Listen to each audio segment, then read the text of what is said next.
Welcome to Fitness and Consciousness. My guests today are George and Amanda Odell. They are the managers of Train Yard 317. It's an awesome American Ninja Warrior gym, and I'm here with them today and at their gym to get their story, how they got into this, how they train, and just hear what they're all about. So thanks for being on the show. Thanks, Ryan. We're super excited about being on. Thanks for having us. So how did you get into the whole Ninja Warrior thing? So we have a younger son. His name is Trey, and basically he's just always been looking for something to have for himself, something of his own. He's tried quite a few sports and some different ventures, an amazing artist and whatnot, but never really found his physical outlet. We started to rock climb just a very little bit because he was really good at it. And up north we ran into a place that had like a small Ninja Warrior dojo off to the side, and a friend of ours named Megan runs it. And Trey just really took to it. So one day we were next door climbing in a gym that's over here, and we stumbled into this gym, and Trey just loved it and just became this monster at it, honestly. And then it kind of was like a trickle effect through our family, man, and we all just kind of started to pick it up. Very cool. And so you were, you said you were just practicing since November, but you're actually going to be on the American Ninja Warrior TV show. Do I have that right? Yeah, so about late November of this year, 2017, or this last year, I guess, I started to train because of Trey, honestly. I definitely would give all of the credit for me taking up and becoming what I would consider to be a decent ninja to my son, honestly. He really inspired me to just be a part of this. I try to really share in whatever my kids want to do. I had a serious lack in that growing up. So saying that, I started to train here. I met some amazing guys here. The owner, Danny Owens, was like, hey, man, you're really taking to this well. And then Jonathan Cooley, Eric Shepard, and Alex Benz, all three just amazing high-level ninjas, were like, dude, like this, you're good at this. And I was like, well, we'll see. And then the more I trained, the more I ran around with those guys, the more I just tried to do the stuff that they did. I was like, so I don't suck. You know what I mean? Like, I guess I don't suck. And so they were the ones that pushed me. My son really wanted me to put a video application in. Alex, Jonathan, Eric were like, dude, put an application in. So I did, and they called me back, and I was like, right on. Let's run this course. That's awesome. When is your show? So April 29th and 30th here in Indianapolis, downtown at Monument Circle. You run April 29th. They tape overnight from about 9 p.m. to 5 a.m. You run the course. If you complete that course and you're in the top 30, you go to the next night. And the next night is what they call the city finals. If you finish in the top 15 at city finals, then in June you go to Vegas and you compete on the Mount Midoriyama, which is like the pinnacle of American Ninja Warrior. Yeah, that would be really awesome. I knew you were going to be on the show, but I didn't realize it was being taped downtown, so I might have to go check that out. That would be really cool. I saw that they were set up there a few years ago, like maybe during the Super Bowl or something, or maybe not during the Super Bowl, but sometime around there. But so are you doing competitions around here, or what's? No, not really, man. No, he actually, doesn't compete anywhere. No, man, I'm just. It's kind of weird, to be honest with you, the feeling that I have. So first and foremost, the guys at our gym, not just the ones I mentioned, but also like Brandon Cox, Bill Westrick, Sean Joyner, like these guys have put a lot of time in and a lot of hard work to be ninjas. And they're great. They're all just amazing. I am more of like a 40-year-old child playing on an indoor playground. So it's kind of hard for me, man. I don't compete. I run here. I train really hard. But that's kind of the difference. Like, I play really, really hard. A lot of these guys are working really hard. So, it's like I told the producers of the show, there's some guys in my gym that really deserve this call more than me, and it's not going to hurt my feelings if you guys roll with them for the show because I feel like they deserve it, a lot more than I do. So as far as like the competing goes, I run a lot of the courses, but my favorite thing to do is actually set courses. I love to set obstacles. I love to build obstacles. I like to be in the gym pushing guys. I'm a big move guy. I like to do the big trampoline moves. I like to try to do the crazy salmon ladder moves. I'm really into the really big explosive moves. So my favorite thing to do is just to train with these guys and try to not only get better myself, but like one big thing about ninjas, you got to get out of your comfort zone, man. You have to like take fear out of the equation 100%. So if I see a guy like Jonathan Cooley, who is amazing, doesn't want to like one side the steps, or I don't know about hitting that trampoline from there, bro. Like if I can get him to just do it, and then all of a sudden he's a better ninja because of some small thing that I might have talked him into, then I feel like that's like a big deal. You know what I mean? Like I don't really need so much for me as much as I just want to make the people that come into this gym and that train, not only just the ninjas, but like the new people, man, I really hope that they just find something amazing that they do here that they just didn't think they could do. Our community is full of people that have never been supported in anything because maybe they weren't an athlete or maybe they're awkward in whatever way, but anybody can be a ninja, man. And I mean, anybody can be an amazing ninja. So my biggest thing I don't really compete. My big thing is just letting people know that you can do anything, man. Like, and if you fall, realize that's perfect. I fall in here 50 times a day. Like, that's kind of my thing. Like, fall down. Go till you fall down. If you fall down, try to do it again real fast to see if you can even get as far as you did right when you fell the first time. So for me, I think that my biggest attribute and my biggest donation, let's say, to Ninja is just being here hoping that people will grow and just have an amazing time at any gym, not just ours, anywhere. Yeah, that's like my training philosophy as a trainer, and I'm teaching kids from like 7 years old, and it's like my thing is I want to show people their strength. And sometimes as a trainer, you can see that somebody can do something and they don't know it, they don't believe in it, maybe they're like a little pudgy, or maybe they're kind of slow or awkward, but like, no, if you just keep working at this, it's going to happen. And then they go from I can't do that to, yeah, I'm doing that really awesome now, and I'm on to this next thing. So I get what you're saying, that just like one little tip can make a huge difference in their skills, like facing the fear, which like looking around here, if you're like used to Planet Fitness or something like that, where everything is like you sit on this machine and you push or you pull, or you do this or you do that, and then you go to the next machine and you push or pull, and then you come here and it's like, what do I do with all this stuff? I would imagine like for some people that, like their first day, it might be intimidating because they're not going to be as good as you, or so like how do you, like when somebody walks in here for the first time, how do you get them started, I guess? I think that's one of the coolest things about being here is because you walk in and you look at all these people and not a single person looks like they really can do any of this. They are either small or they might be, not built like an athlete. And so when you walk in and you see somebody who you wouldn't assume can do something like that, and they actually do it and they do it well, then it's really encouraging for you to try it too. You know what I mean?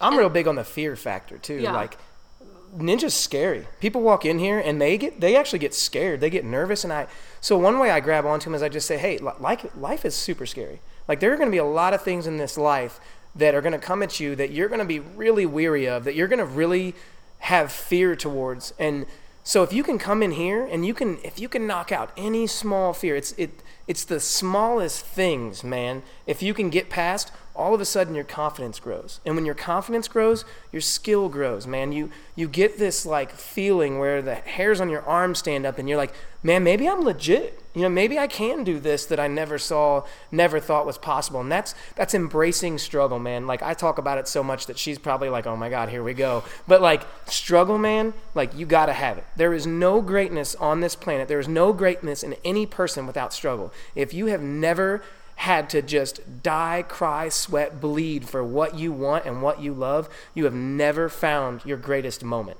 Like, if you hurt, perfect. If you fall, perfect. If you are crying, perfect, because when you get up, you will be stronger. And you have to let people know that the most important thing in this gym, in your life, is that you fall down, because it's the only way that you ever get back up. And that is like, that's key to life, man. That's not just the gym. That's not whether you're a weightlifter, you're into the kettlebell style workouts, the OCR, the ninja, whatever you're into. Man, just fall apart sometimes. You know what I mean? Because it's the only way to put yourself back together stronger. We're big on that. Well, I want to say, when it comes to struggling, when you're in here, the majority of what people struggle with in here is a mental struggle, because a lot of this stuff is scary and it's really intimidating, and you don't think you can do it, and you convince yourself that you can't do it. So the biggest thing in here is getting over the mental struggle of trying something, or I get scared of everything in here, and there's a lot of the things that I can do but I won't do. It's not that I can't do it, I just have chosen not to do it yet because I'm too scared. So there's so much mental struggle with being in here, and that's kind of one of the things that people build up so much in here, is their confidence within themselves to try new things. And you know what I mean, when they actually follow through and do something that they didn't think that they could do, it's an awesome thing to see, especially when it's somebody who's not an athlete. They're not used to being successful in everything they do, and they finally did something, and it's really cool to see people like overcome that fear and struggle that they have within their own heads, really.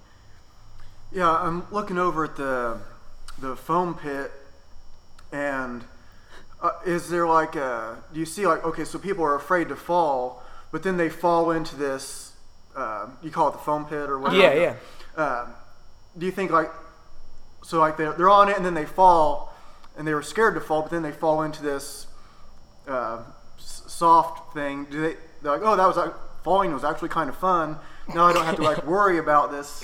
Falling is awesome, man. Like, yeah, like the harder you fall, the further you fall. Like, people are like, oh man, that wasn't that bad. I kind of liked it. And then all of a sudden you see them trying things they know they can't do and falling, and they're smiling and they're laughing and they post the videos. And like, that's the thing, man. Like, if you're here, it's not as bad as it could be. You know what I mean? Like, if you're out here doing whatever you're doing, you're getting an opportunity to do something that somebody else maybe lost yesterday or just this morning.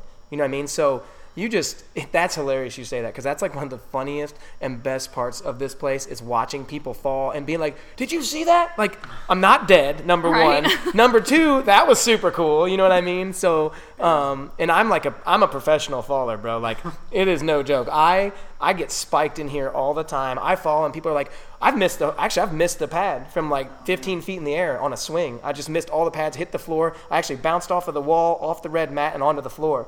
And everybody ran over, and I stood up, and I was like, durability. That's what I have. Like, that's the one thing I've got beyond everything else, is I am one durable dude. And like, people seeing that, you would not believe how brave some people got that day. They were just like, well, man, if he can fall like that, what can I possibly do on 3 foot of foam? I'm not going to get hurt. That dude just hit the concrete at some serious force. You know what I mean? I take a lot of videos of myself in here and post them, like, mainly so that people can kind of see somebody like myself who, you know, I'm creeping up there in age and I'm not a natural athlete, and I want to be able to encourage people to try new things and, you know what I mean, show them that they can do things. And a lot of the videos that I post are videos of me falling. I mean, totally biffing it, and they're not graceful, cute falls either. I'm so far the only person who's managed to fall off the side of our warped wall, which is really hard to do, but I managed to do it. But I want to show people, like, look, I was terrified because I thought I was going to fall, and I actually did fall, but I'm okay, and now that I'm not scared of falling anymore, I can actually follow through with the obstacle and do it. You know what I mean? I think falling is one of the scariest things in here, because I don't know what people think is going to happen. We have so much padding, but it's just the thought of falling and failure is terrifying. But once you do that, you're fine, and then you're like, okay, I can do it now. You know? As a side note, she ran up the warped wall and fell off the side in a competition here, the first one she ever ran, first thing she's ever competed in, with a whole house full of people, and was the first person in a year and a half that has managed to pull themselves directly off the warped wall and fall into the steps. So I just wanted to say that, because it was not just like hilarious, but it was one of those things where worst case scenario, you know what I mean? Like, you literally fell from about 12 feet. Right. You hit the steps, slid across the floor. Everybody saw you, and you got up, and you're like, I'm good. And everybody was just kind of like, okay, that was wild. You know what I mean? But what did you do? You came back, and she came back the next week, did a little better. Came back the next week, did a little better. And then, what do you know, at the end of the season, the awkward girl who was just trying to do something the first day finishes second for the whole season. You know what I mean? Like, that's a pretty big deal. So, you know what I mean? Like, you can do anything, man. Like, anybody can do this. Like, you really can. Anybody can do this. So, Amanda, you this competition that you were talking about, what kind of competitions have you been doing? I've actually just done our local competitions here at our gym because I am a huge baby step person. I know a lot of people in the ninja community they just want to do it and they go and they try and that's just how it is. And I have to take baby steps. I have to kind of ease myself into things.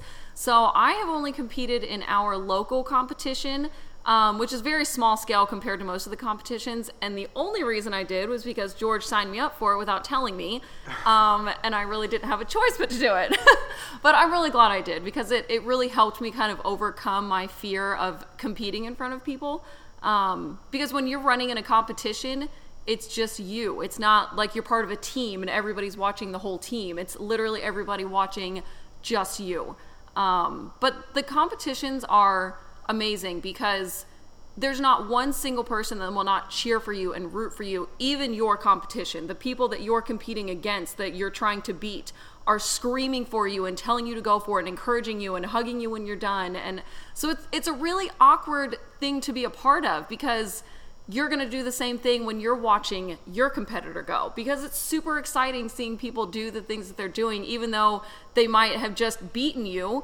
They did something they hadn't done before, or you know what I mean? They accomplished a personal goal for themselves. So it's a really odd thing to be a part of is trying to cheer for the person that you're competing against, but you know they're going to cheer for you also. So it's I'll tell you this. If you need something in your life where people will support you no matter what, where people will encourage you no matter what, where people will not judge you regardless of almost anything, Ninja is an amazing community. They are the most accepting community that I have ever been a part of in my life. And we cheer for people to beat us. Like, this weekend was a qualifier for Worlds. Like, it's not like, hey, you're just going to win, $500 for first place. This weekend was a qualifier for Worlds. And so only 3 people get to go to Worlds from each division. And we had over 100 runners in 4 divisions. So saying that, when a guy was just about to beat this other guy's time and take his place, the other guy is over there going, you got this, do it, get through it, run, you got 2 seconds. And that's 2 seconds to beat him to go to Worlds. That's a big, you don't get that in any other sport. There's not a lot of sports where you find the other guy cheering for you to beat him out of not only his money, but his chance at greatness at Worlds. I mean, this community it's amazing, man. I've never seen anything like it. They support everyone. Actually, this wonderfully conniving little community did a fundraiser this weekend that I wasn't aware of. They've been planning this. I try to do a lot for the gym and for the people and the ninjas and try to support people a lot because I believe in it and I believe in this movement. And we have a special needs daughter, and last year I spent the whole year chasing doctors and people around the country, all the way to Philadelphia, to try to get some help with some issues that they couldn't get answered here. They did a fundraiser for this weekend, for this whole event. The gym itself donated a portion of every ticket. They had a silent auction. Companies that are our competitors in this community, as far as trying to bring people into their gyms, donated all kinds of stuff to be auctioned off. And people sent messages from across the country and sent money from across the country just to say, hey, we support you. We want you to know that you're not doing this alone and that, we know the struggle that you've gone through. And it stemmed from one conversation with one person in the gym who then talked to the couple people he needed to make it happen. And it's not uncommon. It's not uncommon at all. This is what they do. And they hid it from me because they knew I wouldn't want it. They knew that I would say, no, man, like people have worse problems than us. You know what I mean? We were given our daughter and then the shape and the form that she's in because God knew we could handle that we could take it and we would be strong enough to handle it. And, we would be able to take care of Ava no matter what. And so to me, I look at it like there's people that have a lot worse situations. Let's go to them first. And they knew I wouldn't accept what they were trying to do. So they still did it. You know what I mean? And it was an amazing success. I can't even explain how grateful we are. And it was really cool to have this community of people come together and do it. And I'm talking about people that are from the show that are, mini celebrities. I don't think anybody from the show is like this huge celebrity yet. There's a bunch of definitely I mean, within the ninja community, they're definitely huge celebrities, Yeah, like ninjas we had like that. Jesse LeBrecq in this weekend, Ethan Swanson. Jesse. No, you're right. It's Jesse Graff too, but Jesse LeBrecht's another one. Two Jessies. And then the Towers of Power, which is Dan and Brandon. They come in and they pay to run the courses. They already ran the course. They already paid their money to run in the competition. They say, anybody want to fun run the course one more time to do their time better, $20 goes towards the drive. And they did it multiple times, you know what I mean? And it's just like, it's just amazing to me to see it and to be a part of it. And they're big celebrities in the ninja community, man. Actually, it's really crazy. I got the call for the show, and I run this nickname called the Dark Gnome. And man, people are starting, I had to sign a kid's shirt this weekend, and he was like, but I want you to sign at the Dark Gnome. You know what I mean? And I'm like, oh, that's super cool. And I've got people coming in, they're like, this hashtag the Dark Gnome, who is this Dark Gnome? Because we have some records on our boards, and they saw one of the records on the board, and he's like, who is that Dark Gnome? And I played it off. I was just like, yeah, I don't know, man. It's just this crazy dude, you know what I mean? And just messing around. And then later on, we're running some courses, and some guys that know me were like, the Dark Gnome smashed it. And they're like, dude, you're the Dark Gnome. You know what I mean? And I was like, yeah. I was like, I just never had that moment before, so I was just going to kind of soak it in and not talk about it, But it's cool, man. It's an amazing community, and it's a lot of fun, man. It's really cool to have people cheer for you, even though it's not necessarily great for them right then. Do you know what I mean? Yeah, I've seen on the show where whoever's running, all the other ninjas are wearing that guy's shirt or that girl's shirt, and then when it's time for the next one, everybody changes their shirt to the next person's. And but to rewind a second, what is the special need that you were talking about, and what was why was it so hard to find a doctor local? So it's crazy. She has what's called DeGeorge syndrome, also known as 22q11 deletion. So basically, she's missing half of her 22nd chromosome. She has tetralogy of Fallot, which is a hole in her heart, but she also has an anomaly in her heart. And what the anomaly is that where you have blood coming in one way to the heart and leaving out one way to the heart, she has two entry points. And so the valves that they wanted to use through a catheter surgery, they couldn't use. And so we've dealt with Riley here. They have been amazing. I have nothing negative to say whatsoever. It just came down to we've had everybody look at this, and we're really struggling with an easy way to handle this. And the ideal scenario is that we get a valve put in there without having to remove the heart from the chest and bypass it. We've already done that once, and it was rough, and it was just a really horrible experience. I mean, it was great as far as how the turnout was, as far as the end result was good, but as far as for Ava, for our family, it's really hard. So I went online and started chasing down other cardiologists that had really amazing reviews, clinical trials that were here in America that weren't FDA approved from other countries, and just started chasing them down and talking to people. And, you're outside of your network, so your insurance isn't going to cover it, and, we don't really do that. And I called and I emailed and I called and I emailed. I irritated as many people as I could, and eventually they give in. They're the old saying, the squeaky wheel gets the oil, which I don't like to live by, but for my daughter, I'll do anything. You know what I mean? Well, and she, her chromosome disorder actually isn't super rare. It's just really highly undiagnosed, because it's just not very well known yet. And in Philadelphia, they actually have a kind of like a group of doctors within their children's hospital that deal just with kids with her syndrome. So the hopes was to kind of get her there, and they're more specialized on exactly what she has. So, and we were kind of hoping that maybe she would be able to kind of see or meet some other kids like her, because she's 12 years old, and we have yet to actually meet another child that has what she has. So she's never really seen anybody like her or met anybody that kind of deals with the same things that she deals with. So it's just kind of, what's crazy is we probably have met them, and they didn't know it. Because there's a very distinct feature system on the face that is very, very, very indicative of DiGeorge syndrome. And we see some people daily that we feel like probably have it. But it can be so minimal as far as how it affects you that you don't even know. But there could be major things in your life that you deal with, like anxiety is a huge part of it, like an actual disorder, not like I don't like to be around people because people make me nervous. I mean, like an imbalance in your system that you just deal with it differently than a normal human being. So our hopes were to find some type of an answer, to a better way to do it. And at the end of the day, we went everywhere we could. We spent everything we had, and we found out that, there's not really any better way. The one option we had, the risk far outweighed any benefit that it would give long-term, and it left her with another long-term issue to deal with that was even more risky if she was to get hurt in any shape or form. So we're kind of back to the beginning. How old is she? She's 12.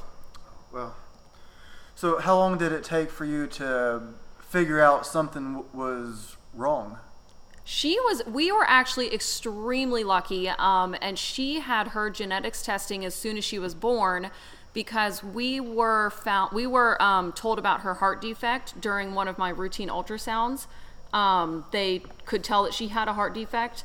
So as soon as she was born, they took her for genetics testing, assuming she was actually going to have Down syndrome, because the heart defect she has is pretty common in kids with Down syndrome also. And it actually turns out she has DiGeorge syndrome instead. But had she not had her heart defect, which not all kids with her syndrome have the heart defect, so had she not had that heart defect, it could have taken years for her to be diagnosed, because she has all kinds of weird little health problems when she was younger, problems with her body regulating her calcium and vitamin D, and her thymus gland is underdeveloped, so it causes her to be sick a lot. But all of that kind of stuff wouldn't necessarily lead a doctor to try and diagnose them with something like DiGeorge syndrome. They would have just assumed she had, a low functioning immune system, so because we knew she had her syndrome as soon as she was born, we were able to kind of take the route and have her see all of the specialists that she needed to see and everything. So we were really, really lucky. Not that I'm happy that she has her heart defect, but had she not had her heart defect, she could have missed out on a lot of care that she had as an infant. So it kind of saved her a little bit, I think. So does that mean like she's on like continual medication, or I've just never heard of this, and maybe who knows who's listening, but is there like continuing like medication, or is everything like kind of normal, or? She's actually not right now. When she was a baby, she was on a lot of medication, to the point where we kind of had to keep like a schedule in the house and check off when we gave it to her, because she had so much medication she had to take. But she thankfully kind of outgrew a lot of the things that were off in her system. Her immune system did finally kind of mature and catch up to her. So as far as being sick a lot, that doesn't really happen. And her vitamin D and calcium, her body was finally able to regulate it itself, so she didn't have to take those supplements. But as of right now, her heart defect is obviously something that we're always going to have to deal with. She's dealing with a lot more of the mental health aspects of her syndrome, just a lot of anxiety, a lot of OCD, a lot of kind of social anxiety type things. As far as her, like, academically, she's just a tiny bit behind other kids her age. She just has an aide that has to help her at school, so she's not in any kind of special ed classes or anything like that. But she definitely has to be had a very close eye kept on her at school to make sure she doesn't fall behind, but she's doing really well right now outside of just the mental health things, which honestly we kind of feel like is harder than the health aspects. The health things, you can get it fixed or have surgery or you can take medication, but the mental health is such this crazy web of not knowing how to deal with it and not knowing what to do or how to diagnose her with what is going on. So it's really becoming a struggle, but she handles it really well. She's a tough kid. She's growing into the harder parts, in my opinion. The medicine, the surgeries, they're scary, and obviously there's always risk. But for me, watching her now, the hard part is seeing her fall behind her peers, seeing her not mentally develop like they are, not physically develop like they are, not understand certain things, which is actually a catch-22. There's sometimes I'm so happy she doesn't understand things. There's other times where it breaks my heart she doesn't understand things. But it's amazing, like, who she is. In one breath, she can't figure out the simplest part of the social situation. And then, just recently, she came home from cheerleading and told us, she didn't want to do cheerleading anymore. Her team qualified for nationals, and she basically came home and was like, I understand I'm not as good as everybody, and our team's going to suffer. Because if I go to nationals, I'm going to drag it. Do you know how, you cannot even imagine what that does to your heart as Which a I parent. would like to say that was absolutely not echoed at all by her cheer team. They miss her very much. But she said it was becoming too stressful, and, she just didn't like the mental stress of having to be on the team and, help carry the weight. And so she made that choice to kind of step away because she herself wasn't enjoying it anymore. So she's learning how to make those tough decisions, and she's learning how to kind of handle those things within herself a little bit better. So she's learning. She's getting there. That's the first time she's ever come to us and acknowledged that she's different. Like, in 12 years, I don't think Ava's ever acknowledged any part of her difference other than she has to have a heart surgery here and there, and some ear surgery, just the miscellaneous things. But she's never actually noticed or brought to us anyways her development difference, and that was really, really hard for me. Like, that is by far the hardest thing that I have had to deal with emotionally for her. But it gives me this amazing strength too. Like, when you watch your daughter go through the things that Ava goes through, when you watch her recover from situations that break down normal people and just become this vibrant light again, man, if you don't try, if you don't give 120% in everything that you do, it's so rotten. It's just you have this gift of being healthy, of being what people consider to be normal, and yet you don't embrace it. Give everything you got to everything you do, and really remember that, because today is it. You're going to wake up tomorrow and it's today again. So any goals that you have, anything you want to do, man, realize that there's people out there that don't get that chance to do it tomorrow, that if they didn't do it today and their life is over, they never got a chance to do what they really wanted to do and do what they love. If you miss that, man, it's on you. You've got to understand that there's nothing that stops you. If a little girl can make the decision that she makes every day to get up and to be happy and to do her makeup and to do her hair and be as beautiful as she can be, then you ought to get up and just do whatever it is that you really want to do, man, because I'm telling you, it's going to suck one day when you realize that you don't have that choice, and that you realize that everything that you wanted is gone because you decided not to do it. Nothing can stop you. It doesn't matter what happened to you when you were little. It doesn't matter what's happened to you as you're older, and whatever injustice you think's been served on your dish, man, just beat it. Don't get out there, get up and kill it, whatever it is, man.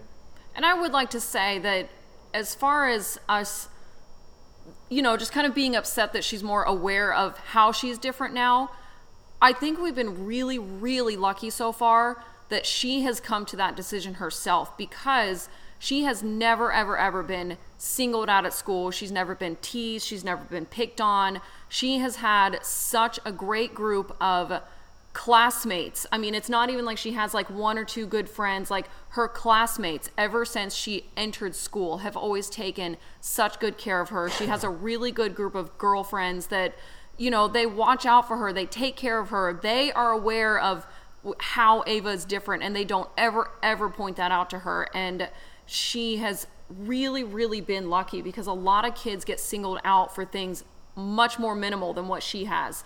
And I mean, she's so tiny for her age. She's 12 years old, and she's probably the size of like a first grader. She's the teeniest little thing, and she has the most adorable little voice that, you know, I think one time somebody asked her what was wrong with her voice, because she has a real high-pitched, kind of nasally sounding voice. But other than that, everybody has always just wrapped their arms around her and taken such good care of her. I mean, they really have. So she's super lucky, and I don't think she realizes how lucky she is. I mean, we obviously do, but she's really been taken care of. Yeah, I would actually feel really bad for anybody that made fun of Ava, because the group of girls that love her the way that they do, oh my God, I could not even imagine. Some of those girls, I mean, I'm a short dude, I'm 5'5", you know what I mean? But some of those girls are the biggest girls in the school, and they just love Ava, and I could not even imagine the damage that some of those girls would do.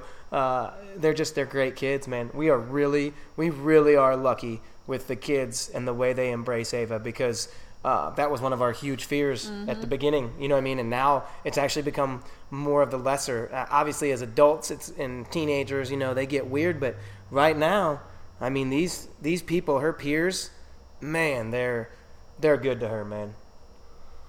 That's really cool. That reminds me of sometimes I watch cartoons on Saturday mornings or Sunday mornings and drink my coffee before I go out to be an adult and stuff. But I was watching one, and it was like an old one on YouTube, and it was like, I forget what it was called, but it was like, has like genies in it. It's like, it all looks like the female genie looks kind of like the I Dream of Genie one, and there's like this other genie, and he's like fat, and he's clumsy, and he's always like messing up, and he's messing up his friends, and he's doing all kinds of stuff. And he went, and I'm big into like symbolism and metaphors, and like going on like many like vision quests out in the woods and stuff, and like, what does that mean when I saw this, and I get these like messages. But so this genie, he was like just clumsy, and he was like doing all kinds of stuff, and doesn't work out right, and his friends were, you know, kind of paying the price. But he like went out, and there was this owl, and he's like talking to this owl, and all the owl said was "who," and but to him he was like, oh, okay, I guess that means I need to leave. I need to go somewhere else and leave my friends alone, because I'm nothing but trouble. All I do is cause trouble. And so he takes off somewhere. Now he's a genie. He can go to like any time, any place. And so, but like when his friends found out, they start looking for him immediately. They weren't like, oh, good, finally that guy's gone. Man, now we can. They wanted him around. They were cool with him being clumsy, and because he, you know, means well. So what I was just thinking of was like, well, what was your response? Her cheerleading team, like they didn't want her to quit, right? And no. Like her, so like, what is your response to her when she comes to you with this?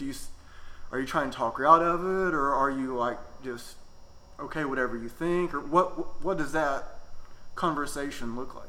I tried to talk her out of it for weeks and weeks and weeks. I cried so much over it, because she actually cheers for an organization it's like a youth outreach cheer club. You don't have to try out for the team. If you want to do it, you are on the team. And so that was really appealing to me, because I knew that she wasn't ever going to face any kind of rejection. She was going to be on the team. She enjoyed it. It's not a super demanding practice schedule, so she didn't have to commit a lot of her time to it. And so I was really trying to talk her out of it, because there's no way that her cheer team felt the way that she felt about herself. They all miss her so much. She was actually the flyer, the little cheerleader that they lift up in the air and throw around everywhere, because she has no fear, and she's super tiny, so it's easy to throw her up in the air. So she actually was a really crucial part of their team. And so I tried to talk her out of it for weeks and weeks and weeks. And she actually ended up getting really frustrated with me. And she said, why do you keep asking me about this? I just don't want to do it anymore. And I said, okay. And I talked to her coach, and her cheer coach was willing to try and rearrange their routine, rearrange their stunt groups to make Ava feel more comfortable. And they really did not want her to go. None of the girls on the team, her coach didn't want her to go. And it was really kind of a sad moment for me, because I knew she enjoyed it and I knew they loved Ava just as much as we do. But in the end, like, it was just her decision, and we're not really the kind of parents to force our kids to do something they don't want to do. You know what I mean? And I knew she wasn't kind of making the decision just because she was tired and didn't want to go to practice. Like, she genuinely was done. She had thought about it. She'd committed to the decision to be done with cheer. And so we just decided to honor that. And she's always welcome to go back anytime. So that kind of made us feel better too. If she just felt later on down the road that she wanted to go back, we knew that was an option. So, and I was very torn the way it was almost a melancholy feeling for me, because, like, on one hand, I'm devastated that she sees the difference, she feels the difference, she knows. On the other hand, I'm so proud of her for being like, this is better for the people around me. Do you know what I mean? Like, there's this sense of, like, humanity and compassion that I'm really, really glad she has. Like, I want her to always know, and I want everyone to always know that, like, what you give is what you get, you know what I mean, to people. And so it was really hard, and it upset me really, really bad. But in the very next moment, I'm like, man, that's a big girl move. You know what I mean? Like, that's a big person move. So do I wish she would still cheer? Yeah, because I love watching her. I paint my face pink and sparkle my hair, and, like, you know, I'm the weird dude that's like, yeah, I make like the little sticks with all the things that they shake, and it's a spirit stick. I make shakers. Like, I am that obnoxious father who yells louder than anyone else and shakes everything louder. And I loved it, but whatever but since they then, want. she has developed kind of a big passion for ninja too. She is in here quite a bit. I was just about to ask if she came here. She does, and it is mind-blowing the things that she can do in here for as tiny as she is. She's actually incredibly strong. Her grip strength, she can do things in here that some of the adults can't do, as far as, like, her strength, her grip strength. And so she likes to come in here. And all of her kids all get along really, really well. They're super supportive of each other. So she comes in here a lot when our son comes in here, and Trey kind of trains her and helps her out and takes time out of his training time to kind of help her and show her the ropes. And, you know, we modify things a little bit for her around here since she's so small. She has such a hard time reaching things. But she does really, really well in here, and you can see such a sense of accomplishment on her face when she follows through with something or completes something that she didn't think she was going to do. So it's really, really fun seeing her in here and having her in here with us. Yeah, we're actually probably need to get her some ninja shoes, because she's starting to, you know, kind of put her time in. And I also give Ava a lot of the credit for why our kids get along so well, to be real honest. All of our kids have just embraced this difference that is Ava, and it's not only translated in how they treat each other, but how they treat the outsiders. You know, kids that come into their lives. Like, I'm really proud of our kids, and I'm grateful to Ava in a lot of ways, because I feel like her being who she is and how she is has definitely. It's dictated what our kids are to each other and who they are to other people. And you can find so much in those things if you'll just look. You know what I mean? Like, you got to keep your eyes open, man, because what you could do is say, you know, well, it is what it is. I can treat Ava that way because she's my sister, but that doesn't translate into anything outside of that. But that's not what they chose. They chose to, you know, to make that statement of, no, this is who you have to be to everybody, because you never know whose sister that is or whose brother that is. So I give Ava a lot of credit for why our kids get along so well. Not that they're not amazing kids. Trey, Taylor, Sam, they are amazing kids. They all have Sam is one of the hardest workers that I know as far as at his job. Taylor does amazing with her grades and with tennis, and Trey's an amazing ninja and artist. But they all have these things that are really cool, but the coolest part is just being willing to embrace anyone and everyone and believe that everybody has something to offer everyone. Because even teaching, when I teach and when I show people things, I always try to do it from a student's perspective. So instead of saying like, I do it this way, I'll typically say, well, Eric showed me this and it works for me, or Jonathan showed me this and it worked for me, or Amanda, I see her do it like this and it works for her. Not necessarily the way I do it, but that it's a way that maybe it works for you. And so like, that's a big thing, is to be the student teacher. You know what I mean? Because then people don't feel that sense of, okay, all about you, Tommy. You know what I mean? Like it becomes something more than that, where you're almost learning together, even though you already know. You know what I mean? Yeah, that makes a lot of sense. I had a yoga teacher on. I think it was Lisa Doherty that said it, or maybe it was Audrey McCann. I'm not sure, but it was one of them. I think they were quoting somewhere else, but they were like, yoga isn't taught from teacher to student, it's taught from student to student. And I always try to keep that always a student, sometimes a teacher thing in mind, because it's like, if you think you're done learning, then, I don't know if I want to learn from you or not, but if you're like, oh, I just figured this stuff out, I've been doing this stuff for 20 years, but look what I just learned yesterday, now I'm excited to learn from you, because I can see that you're not just set in your ways. And so that makes a lot of sense that you say that, because different body types, personality types can change how you maybe like want to go out coaching someone. So when you're talking about like the competition, so the competition qualifier that you had here yesterday had how many people? We had just under 100 runners. And throughout the day, I don't know, 300 people probably in and out throughout the day. Wow. I'd say that's a pretty fair number. Everybody has somebody with them. A lot of people have their families that travel. I mean, people drove 7 and 8 hours to get here for it. Some people came here much further to get here than they could have come to another regional qualifier in their area.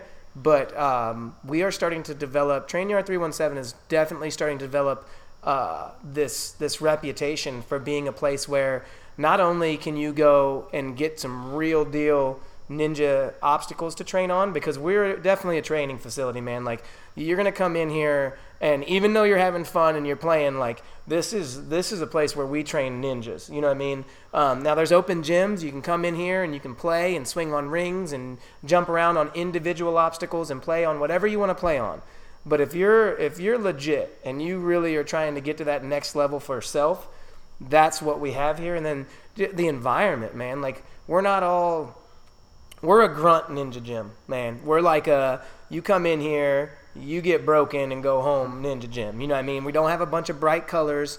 Our color scheme is red, black, and gray, and we're about becoming ninjas. You know what I mean? And so we've developed this reputation for having an amazing experience here. We come in, we set up awesome obstacles. We try to gear it towards who's in here. If you're traveling 6-7 hours, even 3-4 hours to get here, man, hit me up, let me know. If it's a group of you guys, we'll get in here early, open up, we'll set up stuff that you want to do.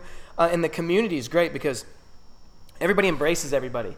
You got your lone wolves, don't get me wrong. You got your guys that are just naturally reserved. They're not off-putting. They're just not, super like, hey, Tommy, nice to meet you. But they will still see you doing something and say, and they're not getting it, and they'll say, hey, man, maybe try this. This works for me or for whoever. And there's just this really cool, there's a weird energy in this gym, man. Everybody says it. There's just like this weird, like, you come in here and you just feel like you can do things you didn't think you can do type of energy. And it's catching on. I mean, it's catching on. And we want that. Like, we want people to have an experience here. We don't want people to come in and be like, well, I checked that gym off the list. I want them to be like, check that one off the list, stuck it back on the bottom, because when I get done with these other ones, I'm heading back there again. Or they want to come right back. You know what I mean? We've got quite a few guys that come here once a week or once every other week that travel way beyond gyms that are closer to them to come to this gym to train. Yeah, before we were recording, you were talking about how you can have like 3 people going at the same time, and you were saying something about like at a lot of gyms where they're doing qualifiers, like there's this they have to take time between each runner to like reset up, and people were surprised that the way you set things up, that you can just go one right after another. So like how did you put that together? How did you think of that, and how does that actually work? So for me, it actually was like by pure accident, honestly. So when I first got involved in this, I was having fun training, helping my son out, training with the guys and girls, and just, having a good time. And then I was like, I asked the owner, I said, Danny, I would like to throw like a skills challenge fun type thing, fun run, where it's cheaper than a regular competition. There's no prize money. It's just literally like, pay to keep the doors open and have no open gym to where people can't pay to come in, and just have some cool courses. And he was like, sure, you put it together, you organize it, you do it, it's all you. You know what I mean? He's like, but that sounds like a great idea. So what I did was I did like a speed course, which was, a few really fast moves. Try to have it to where you can do it in under a minute if you're fast. I had more of an endurance course, which was a much longer course with a lot more moves where you had to hold on longer. And then I had this like real super technical course that wasn't very long as far as like the obstacles, but every move was super calculated, and it was just really technical. And so we went through it, and we had a really good response. We had people drive from about 3.5 and 4 hours away and come in. We had about 30 people, 30 to 40 people. It went really well. And so the one thing that I kind of noticed was like, okay, like the resets are something that I noticed when I watched like video feeds online that seem to have, that's when it seems to slow competitions down, when it seems to be like this weird point where nothing's really happening. Some guys just talking on a microphone about things that are not really pertaining to a lot of people, and it's just time.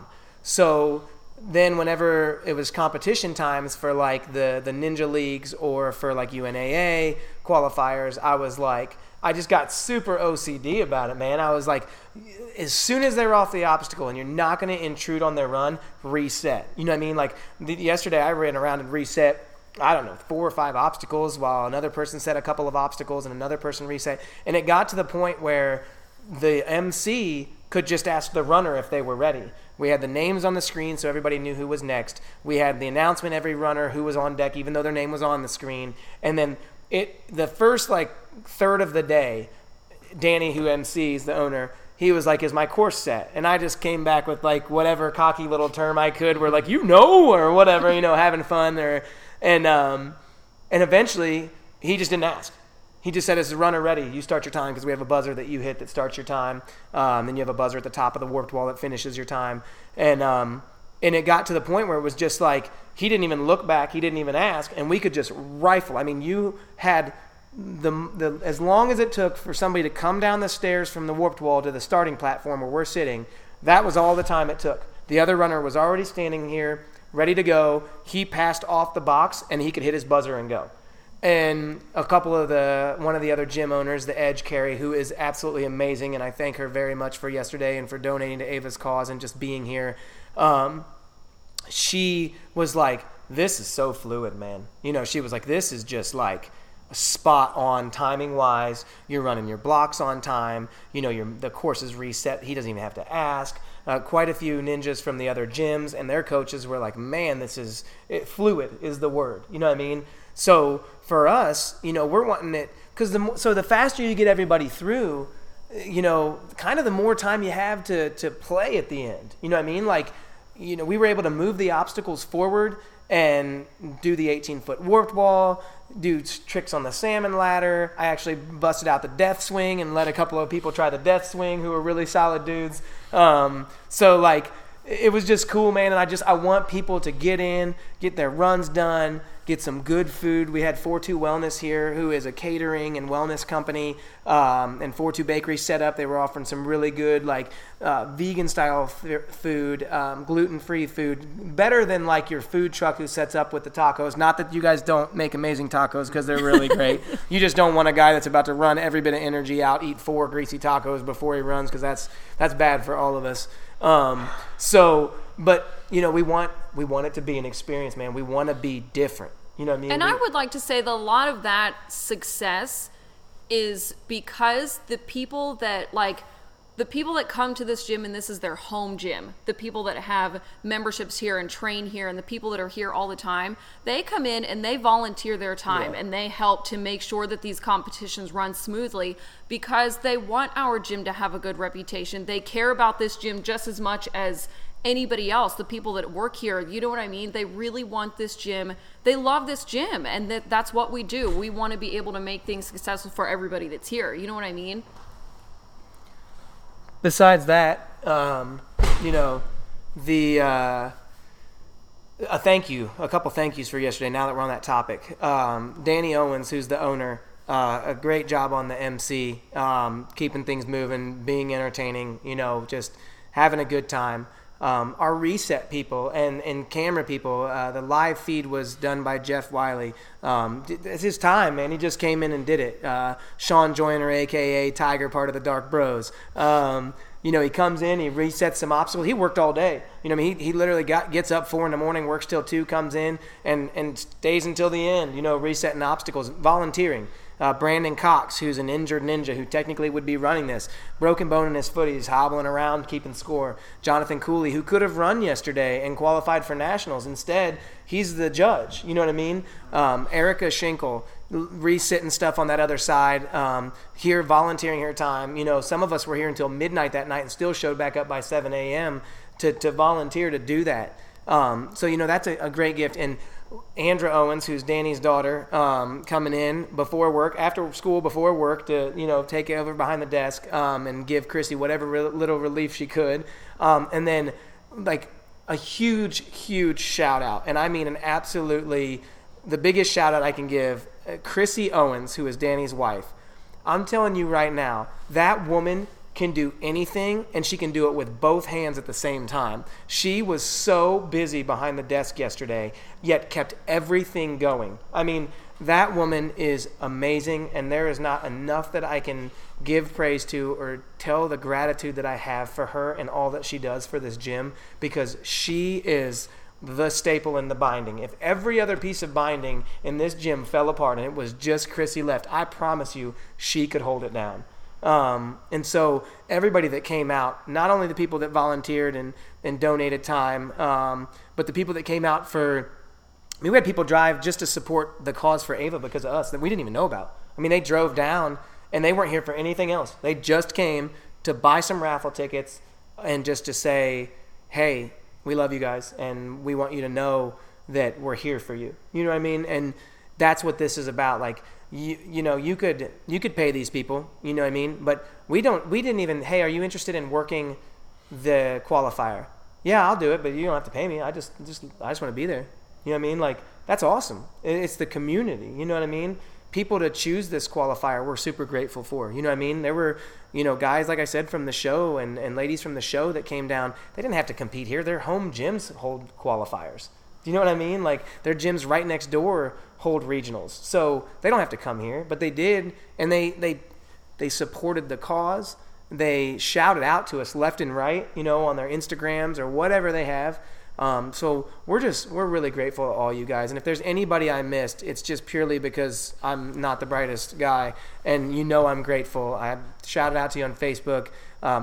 We are so grateful for everything that you guys do for us. So thanks for always supporting the gym. I just want to make sure I said that from yesterday because it was an amazing turnout and an amazing competition, and I'm just really grateful for all of your help. So I know that was long, but I just want to make sure I put that out there. Yeah, what just stuck out for me was when you said community, and you were talking about it before, how they're all supportive, and I recorded last week with a guy, he's a personal trainer, Chris Adkins. We work at the same gym, and when I was asking you before, what do you want to talk about? One of his things was community. And at White Pine, where I do most of my training, it's all about community. And it seems like community is not a real new concept, but it seems like more and more people are getting it. And so where I can have trainers come on, and he's a trainer, so I could think of him as my competition, but I don't. He's just another trainer. We're on the same team. So whether, a new client comes in, chooses him or me, it doesn't really matter. Or like I'll have like another guy that's certified through the same organization as me, Strong First. Todd Scheidt came on, and he's, my competition, if you want to look at it like that, same certification. His gym's, 15 minutes away from my gym. But yeah, come on, promote your gym. How do people get a hold of you? How do people, because it's like this community thing where it's not like, it's like competitive in a good way, but like it's more about like the community and just like building this thing. And how I got to know you, why I'm like sitting here is because like last week I saw Amanda's post on a Facebook group, and I was like, oh, that looks like a cool place. And I asked her if she wanted to be on, and then she was like, oh, actually George is, about to do Ninja Warrior TV show and stuff. He's would be cool to have on. And it's like, oh, that's really awesome. That sounds good to me, and you can both be on. And so it just seems like these like one little things. Like I don't check Facebook a lot, but I just happened to see her post, and I was like looking for people to be on the show, and then she tells me about you, and then now I'm here at a place I didn't even know existed. And so I think it's like the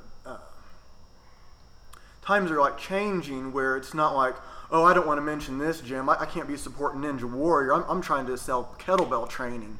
You don't need Ninja Warrior stuff. You just need to come to me and do kettlebells and bodyweight stuff. It's like, no, check this place out. This place is awesome. And it's not like... Well, and that's kind of like in the ninja community, like even the gyms, even though every other ninja gym in the Midwest is our competition, because like we've mentioned 100 times, people will absolutely travel to get to a good gym. So even a gym in another state is technically competition to us. But we just had a mom in here with her son and her son's friend last week, and they were, was it Classic City Ninja? Yeah. That actually told her what a great gym we were. A gym that is dead Classic on City's a competition right with up us. north of us. Like Classic City, Hoosier Heights, Indy Warrior. And they had nothing but good things to say about us. Strongly encouraged that they come check us out and come train here, because people from their gym come here all the time. So there is competition, but everybody wants to see everybody succeed, because we love this sport and this community so much that we really just want everybody to succeed. We don't want to be the only ninja gym. Yeah. We don't want to be the only successful one, because everybody offers something different. It's like we've said throughout this whole thing, there's 100 different ways to do something right, and we're not the only ones that are doing it right. There's so many other gyms that are doing it right also, and we want everybody to make it, really. Yeah. See, that's the thing. That's like... So I think there's one big reason that leads to that, and that is I feel like people, they just really want to belong to something, right? Like people really want to fit in. Everybody feels so different, no matter who you are. I drive at a black car service. I drive some athletes around, and most of them, to be real honest, are pretty off-putting. They're kind of absorbed into self, and that's a tough thing to do, to be this young 22-year-old making $30 million a year. Like it'll tear your head up, you know what I mean? But the most famous people that I've dealt with, because I don't keep up with, so I do a lot of NBA, NFL. I don't really watch those sports, you know what I mean? I don't really know who people are.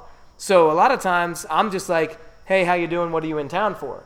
And the really, really famous people, the ones that are like the top notch, they are like, what's your name, man? And I'll tell them, and they'll be like, you really don't know who I am? I'm like, no, bro, I don't, what are you in town for? Like, are you an accountant? Like, you know what I mean? I don't know, man, you know what I mean? You would not believe how they embrace, and it's really crazy because everybody thinks being a celebrity is so different. And don't get me wrong, signing an autograph while you're trying to go to the bathroom is probably pretty weird. But the minute that those really big celebrities realize that I don't know who they are and I don't care, man, you would not believe how much they want to talk to me. You know what I mean? Like, all of a sudden, everybody that's reaching out to them, feeling like all they want to do is have this celebrity hear them, the role is completely turned around to where that celebrity is like, God, I just want to talk to somebody about normal things. You know what I mean? Like, You don't know I'm a basketball player? Cool. I like to shoot pool. You know what I mean? It's like, really, I played pool, a little bit and it's just the weirdest thing, because we're all actually the same. We're just looking to be what everybody considers kind of normal. Even if you want to be different, you want to be accepted, right? So the best way to be accepted is to accept everyone. Quit isolating whatever it is that you do from the other people that do it, and just realize that it's just one big finish line, man. You know, they say the human race, and what I think people forget and what they don't think about or just don't know because of our world is that it's not a race against each other. It's a race together. As many people across the line together as possible. If you can focus on finishing the race with as many people as possible, man, you will love the race, because we have definitely been at the top, what people would consider to be the top. And we have definitely been to the bottom. I would say that that's very fair to say. And I will tell you the one thing that was cool about being at the top. It was the journey to get there. And the coolest thing about being at the bottom was knowing we got to do that journey again. Like, you're going to get there one day. Everybody does. And when you get there, you're going to realize that the view is cool. But man, climbing that mountain was the best part. You know what I mean? So just don't isolate people, man. If they're your competition, embrace them, because they might have something that helps you. You might have something that can help them, and together maybe you can grow even though it's separately. You know what I mean? And just realize that if you really want to be accepted and you want to have someone to do things with, you got to stop isolating yourself. Quit isolating your company. Quit isolating everything that you know, and share it, man. Like, just share this world with people, because that's going to be how you find that place and that happiness, man. You've got to realize that. It's one finish line, one race. We're all doing it together. That is the key, and I think most people really, really want that.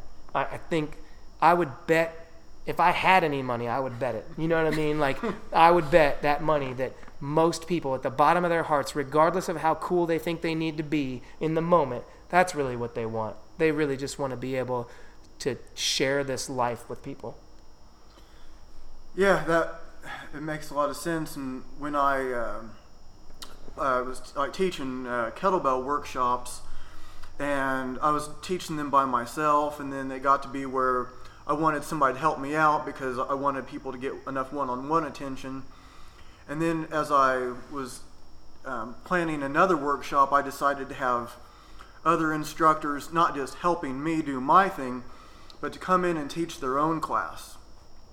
So I ended up putting a couple of them together, and we're going to do more at White Pine Wilderness Academy, where, so it was like I was teaching kettlebell training, like Joey Lavelle was teaching basically like movement stuff, like just body weight stuff.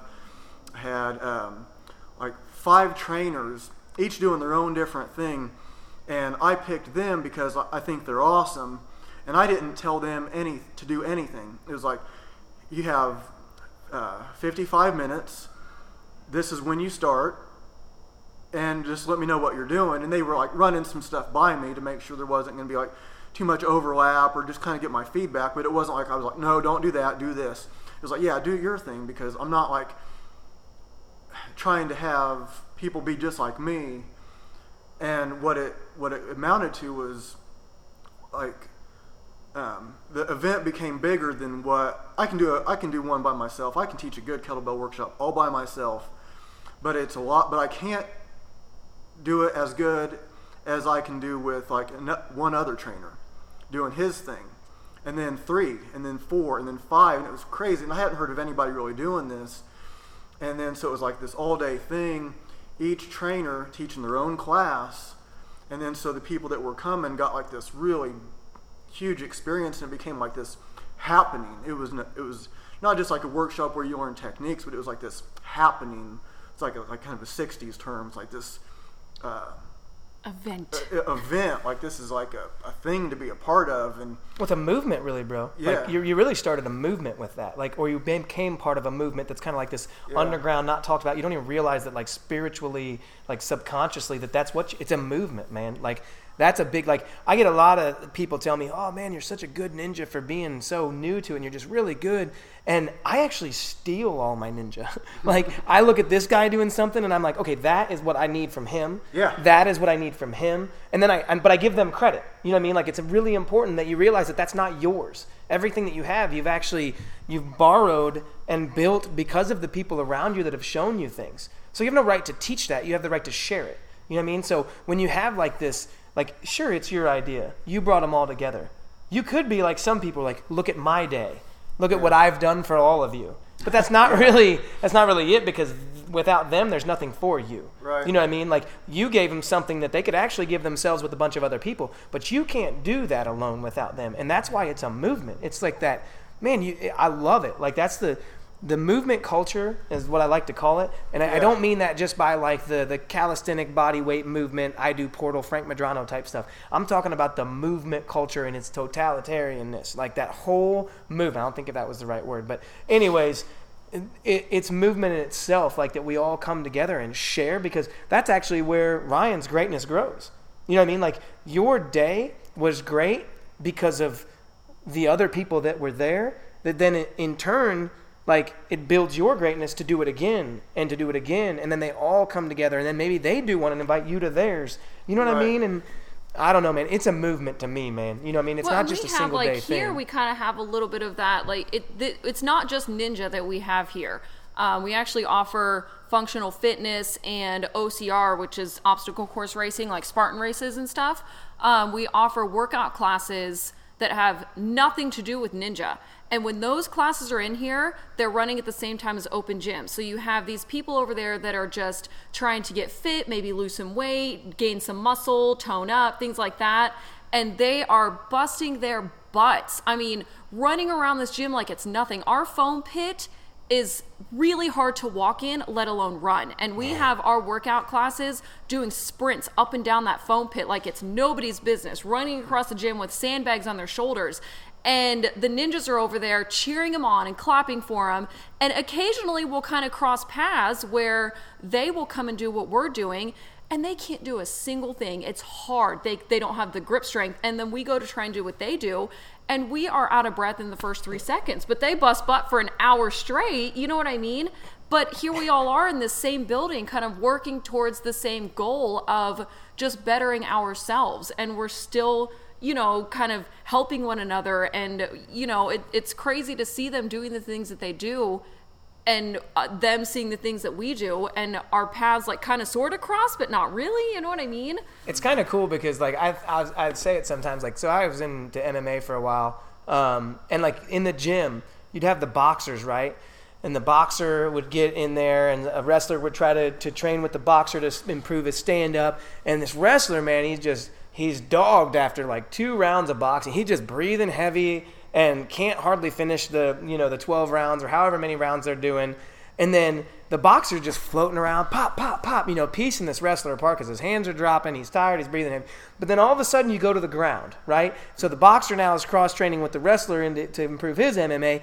And after 2 rounds on the mat, the boxer's breathing heavy, can't do anything. The wrestler's just dogging him, or grappler's just dogging him. It's really hilarious because one of my favorite things to do in here is to watch, like, not necessarily the people who aren't in shape that do our classes who are getting there, but the people that are actually already amazing Spartan racers come over into Ninja and just fall on everything. I mean, these are the dudes that are climbing under barbed wire, swinging on ropes, like climbing up walls. Awesome dudes, athletes. They come over here to the Ninja stuff, and they can't hardly do anything and make it through a whole run, right?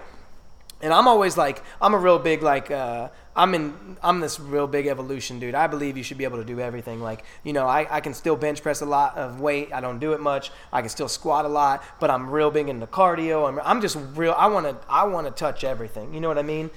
Well, I'm always like, the ninjas run one course, and some of them are going to get mad at me for this, but it's cool because I love you guys anyways. So ninjas run one course one time during the day for their competitions, right? Anywhere from, a 5-minute super long endurance course to a 1-minute speed course. You know what I mean? They run that one, and that's the competition for the day, right? So getting the ninjas to do an hour-long OCR, high-intensity, it's almost impossible. It's almost impossible. Yeah. None of them. And when they included, I will not she do won't it. do it. I do like a 3:45 class a lot of days, and it's just like this massive, like, it's not anything crazy. It's like, well, it is, but it's not. But it's like 250 pull-ups, 250 push-ups, 250 dips, fast as you can do it. You know what I mean? And they don't get through it. Like, there's not, this is dumb. You know what I mean? And how am I supposed to ninja tonight when I did this today? Or the OCR classes where Danny's running them with rec bags. And we know, all we do here, we don't really have weights here. We're all about like kettlebells, sandbags, calisthenics, weighted calisthenics, you know what I mean? Functional fitness movement, kind of following like the I Do Portal style movements on the ground sometimes. But it's funny because the ninjas go over there and it's hilarious, man. I mean, 15 minutes in tops, these dudes and ladies are like, this is dumb. You know what I mean? Like, this is so dumb. And I'm like, come on, you can do it. You know what I mean? And then you got these other people, it's really crazy because there's non-athletes in that class that are just doing it solely for staying in shape, killing it. You know what I mean? Just killing it next to these like professional Spartan racers. Professional ninjas, you know what I mean? And then you've got like we have one girl, Kayla Cash. She is a butt buster is what we'll say. She works hard. She's a tiny little thing, but man, she is one of those people that you're just like, does she stop? Like, does she ever get tired? You know what I mean? And she's just running circles around these athletes, you know what I mean? And it's really funny because you've got a person right here who's just trying to lose 40 pounds, man. You got a person right here that has come back from being was into fitness. We have one guy, an amazing guy, John Garrett. Was a teacher, was an actual physical therapy teacher, or physical therapist, I'm sorry, taught like CrossFit, was certified in all kinds of different things as a fitness instructor. Went through a time in his life where he just pulled away from it for years, right? Came back in here and was just like, I need something different. I talked to him for maybe a half an hour. Jeremy Dunn sent him in. Talked to him for about a half an hour. He signed up. He's been coming in here, and that dude, you can tell he wants it back. Like, that's what his thing is. He just wants it back. You know what I mean? And so he's right next to the lady that's trying to lose the 40 pounds. Then you got this athlete who's just wanting to do something more. You know, he's like, I'm not where I want to be. So they're running the same circuits. Now, the lady might get through 3/4 of the circuit that day, and that's all she's got. John busts his butt. He might get through it 2 times. Then you got this professional athlete who's doing it 4 times, the whole circuit. But they're right next to each other. You know what I mean? Pushing each other, doing the same things together. Do you know what I mean? And driving each other. You know what I mean? It's not like the athlete's like, look at Susie over there going to get 3/4 of one in. You know what I mean? The athlete's like, you got this, Susie. You know what I mean? Like, you can do it. And on the turn, I'm over here flying around on ninja stuff, and then let's say the athlete's name is Tom. I'm like, Tom, I really feel like 5's your number, dude. This 4 is ridiculous. You know what I mean? And he's just like, all right, I see you. You know what I mean? Like, so it's cool, man, but it's together. Even though we're all doing something different, we're all together. You know what I mean? Yeah, everybody's trying to better themselves, and if somebody just kind of like spills over into somebody's inspired by someone else, like you're saying, like you have these super awesome athlete in one thing, but they can't, like the boxer that gets tired wrestling. And I do martial arts too, so I know what you're talking about. I trained some like karate black belts and like jiu-jitsu stuff, and it's almost like kind of funny at first. I'm like, just breathe, just relax, just relax, because they're so tense. Yeah. Now standing up, they're fast and pop, pop, pop, kicking. But on the ground, it's just like, just hanging on for dear life. It's hilarious. It's funny to, like, all the different things that the human body can do, how hard it is to be able to be good at, like, everything. Because you can think, like, you're like bench press and squat and deadlift and those kind of things. And then you're like, well, can you do this? Here's Ido Portal. Can you do what he's doing? Yeah, but you're like, no, you look very uncoordinated, and he's fluid, and you're robotic. And well, he's super amazing too. That guy. Oh yeah. Oh man, like competing on level with Olympic gymnasts, kickboxing with world class kickboxers, movement. You know, the movement specialties that he has is just amazing. But you know, it's cool because he's super inspiring. But to me, and this is just my personal opinion, the most inspiring person to me in the gym is the big lady or the big guy just trying to lose that weight. Like that, man, that is so much harder to come in and start and to be in the process of than anything else that we're all doing. And I'll stand behind that to the day I take the last breath I've got. Like, I don't care who you are. You better show some respect to that guy or that girl that's coming in here to start their journey, and they're starting from a place that you've never known. And if you have known it, then you better be right there supporting them, because you know what it took to just step in the door, man. Like, that is inspiring. That is what people need to embrace. It's cool to be an amazing athlete. It's cool to be able to do 100 pull-ups, whatever it is that you can do. But what's amazing is that lady or that man who's decided to come in here. Or last week, like, I had a young girl come in here, and her mom. That girl came here because she's being bullied, and she just needs something. You know, they came in to drop in and look. Signed up for a membership. I said, you can't leave. She's like, what do you mean? She's like, we're in jeans. I was like, I work out in jeans. By the way, I will run American Ninja Warrior in jeans. All you guys know that know me, the ones that keep commenting on my videos, how do you do that stuff in jeans? I'm going to run the course in jeans. That's just a side note. So, I wore my stretchy jeans today. I wear regular jeans when I train, and I get so many, I bet you're going to need some Gold Bond. Like, I get so many like comments where they're just like, you can't do that in jeans. And I don't know. The video shows me doing it in my jeans. But anyways, that girl, you know, she jumped off of a trampoline, clipped the wall, and fell into the pit. And hour goes by just messing with her, teasing her, getting her all riled up and working her, you know, getting her confident that it's okay. She jumped up and hit the trapeze bar. Like, she went from clipping her feet off the trampoline onto that foam to jumping that 6.5 to 8 feet and grabbing that trampoline bar that night, or that trapeze bar that night. You know what I mean? And awesome. You would not believe, they came back the next day.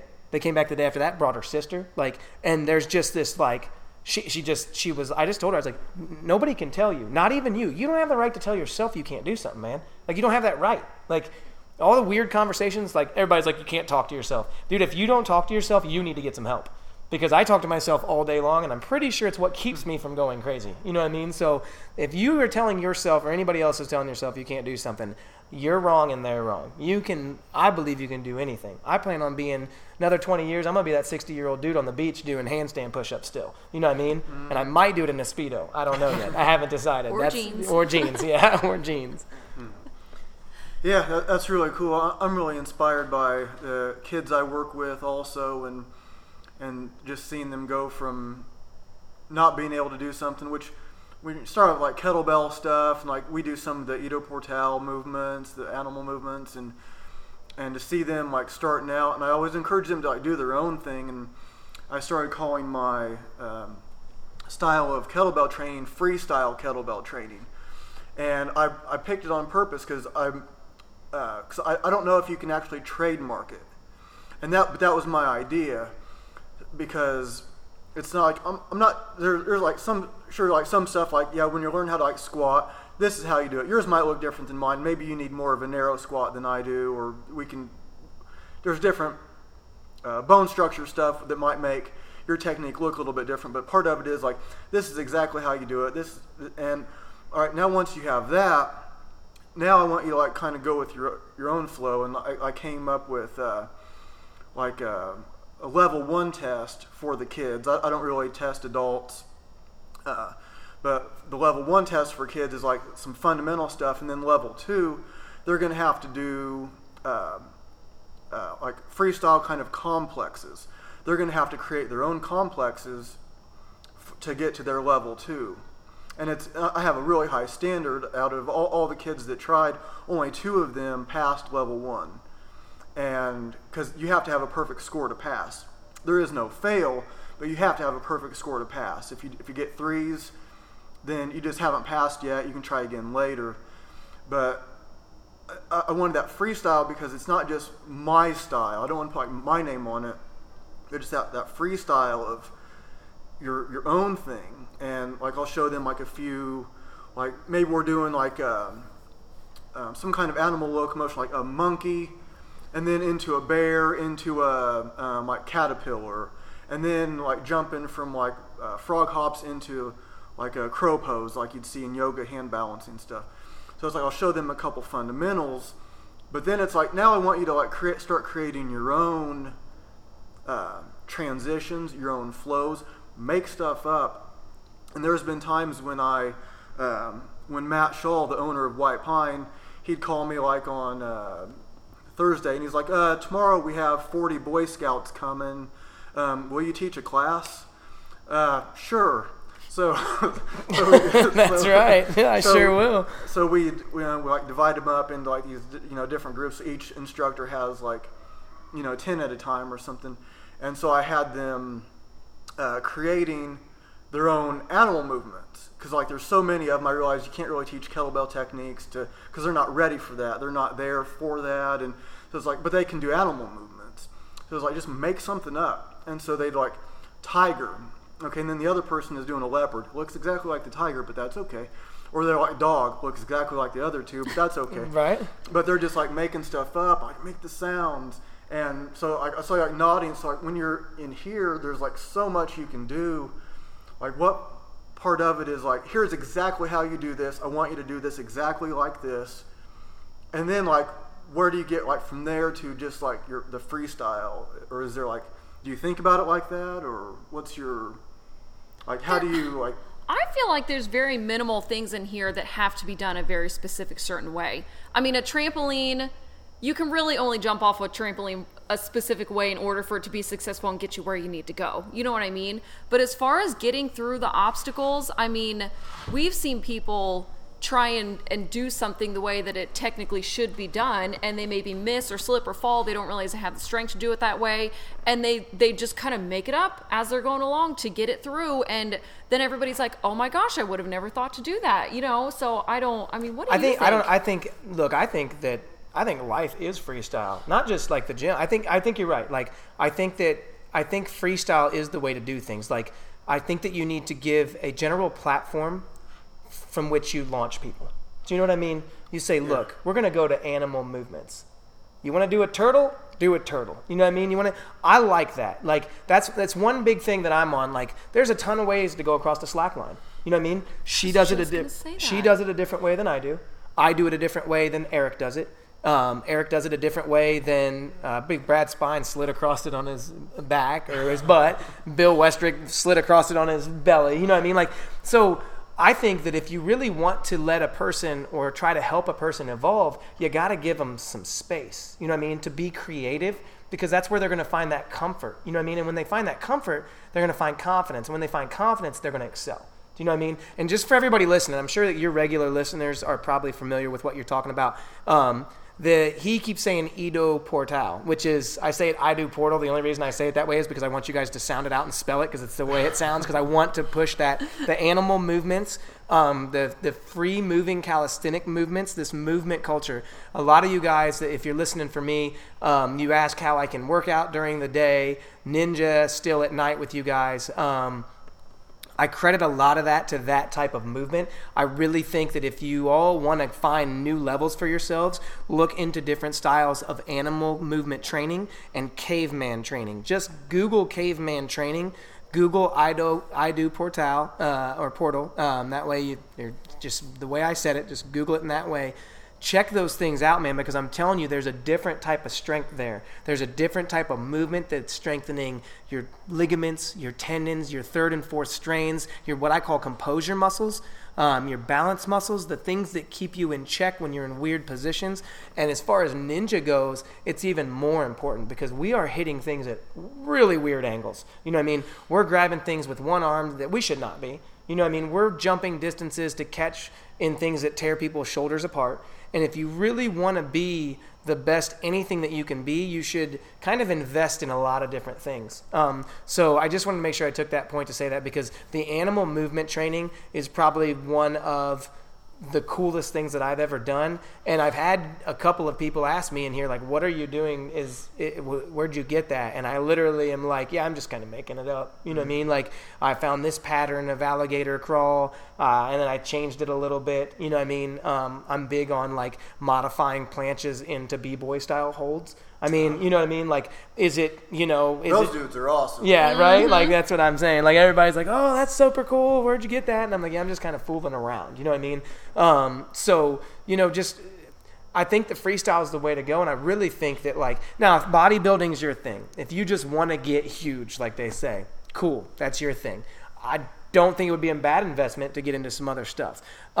If you're into the movement culture, I don't think it's a bad idea to hit the weights once in a while. You know what I mean? But I think it's kind of like everything in this life, there needs to be a little moderation in everything. You know what I mean? If all you're doing is pounding heavy weight, you're going to have areas that are super lacking and eventually are injury prone. If all you ever do is the herky jerk CrossFit and that's all you do, you're going to have these massive injuries that knock you out for a while. Sure, you're super strong and you'll get back. But like, mix some things up, man. Throw some yoga in there.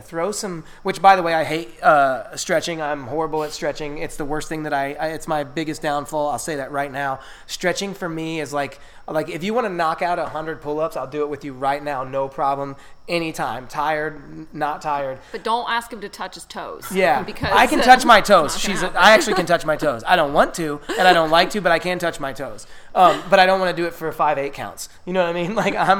I'm really bad about stretching. So, but I know that, and I have started to embrace it more because I realize that it's really weird because a lot of the movements I can do, a lot of the things I can do, you'd think I was super flexible, but I'm actually not. But I think it's important. You know what I mean? I think it's something that I know and I recognize that I lack in, and she pushes me because she's big on stretching and she's not big on cardio, so I push her at cardio. You know what I mean? Everybody, but have that, recognize it and embrace it and get with people that do that. You know what I mean? Like, you don't need Jim over there like, Ryan, kettlebell 1000, dude, just do more kettlebells. You know what I mean? Kettlebells are all you need. Like, you're great at those. When Ryan needs something else, you know what I mean? So have those people that offer you something that you don't have, and don't be intimidated by it. Embrace it. Like, this person's going to give you something that's going to make you better, and you probably have something that can help them, whether it's spiritually, mentally, physically, whatever it is. You know what I mean? Like, everybody can offer somebody growth. We had a competition here once that had this ridiculously insane balance thing that nobody had ever seen. Nobody had any idea how to traverse it. And we went through probably 10 or 15 runners, and every single one of them was doing it the exact same way as the one before, because that was what everybody looked at it and assumed that this was the certain way to do it, and every single one of them fell. And the next runner that would go up, everybody in the crowd would say, quit doing it the way we did it. It's not working. Try it a different way. But nobody could really figure out another way to try it. But the way that everybody was doing it wasn't working. And a few people did finally get through it. But it was super weird to watch everybody continue to do it the exact same way. And it wasn't working. And everybody just kept saying, do it a different way. Try something new. Try something different. You don't have to do it the way that it was explained to you in the demo. As long as you get through it and you don't touch what you're not supposed to touch, and I think that's one of the biggest things in here is you just have to feel what your body wants to do. It's what it feels comfortable to you, or how you feel like you can succeed. That you would not believe how many different ways you can go across monkey bars. Oh, yeah. I mean, it's, there are so many different ways in competitions that you see people go through monkey bars. Nobody does it one same way. And it's just taking your hands from one bar to the next. But there's so many different ways just to cross a set of monkey bars. And it was a roly-poly. I built it one night, right before. I built it the night before the competition. I hid it from everybody, right? And I brought it out.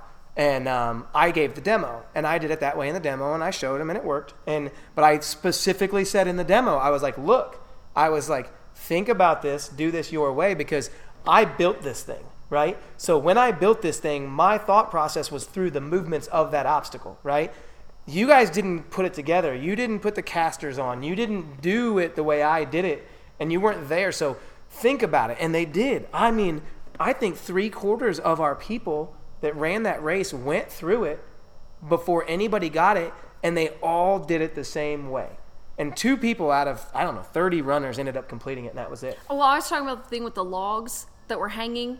Remember that thing on that? Oh, yeah, that too. Thing was horrible, too. Everybody just assumed you had to crawl across it, and everybody kept falling. Yeah, by the way, I make some nasty obstacles for balance. They're horrible. Like, everybody, that's like the thing here. Everybody comes in and is like, you guys are a balance-oriented gym, and that's just, I actually am obsessed with balance. I think that it's like, more amazing. Like, I love the big moves. I love the trampolines, the swinging laches, the sand. I love it. But man, a really amazing balance obstacle, I find that to be super impressive to get across. You know what I mean? Especially like as far as from a building standpoint, it's cool to design something that a lot of people can't do. But it's really cool to see them as they get it. Like, the thing about a ninja is that you don't ever get to touch anything before you do it. You just have to run it. You know what I mean? So you don't get to feel anything. You know, it's just the movement when you're in it.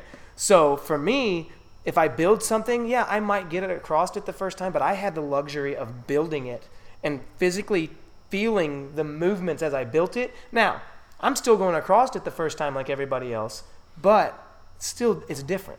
You know what I mean? Like, and that yoga ball roll across the pipes, like it was pretty cool. But it was funny because the people that did get across it, it was kind of impressive who got across it and who didn't, because the best of the ninjas, not so much.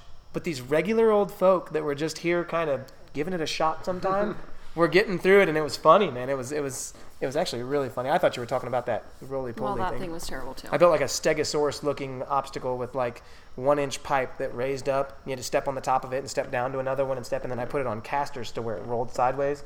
And you had to walk across it, grab a rope, pull it underneath of you, then go across it again, grab another rope, and take it to where you could get to a platform for your next thing. And it was like, everybody's like, whoa, all sideways. And, oh, man, it was, yeah, I like balance, man. Balance obstacles it's kind of my thing. Yeah, it all sounds really interesting. There's a lot of cool stuff here.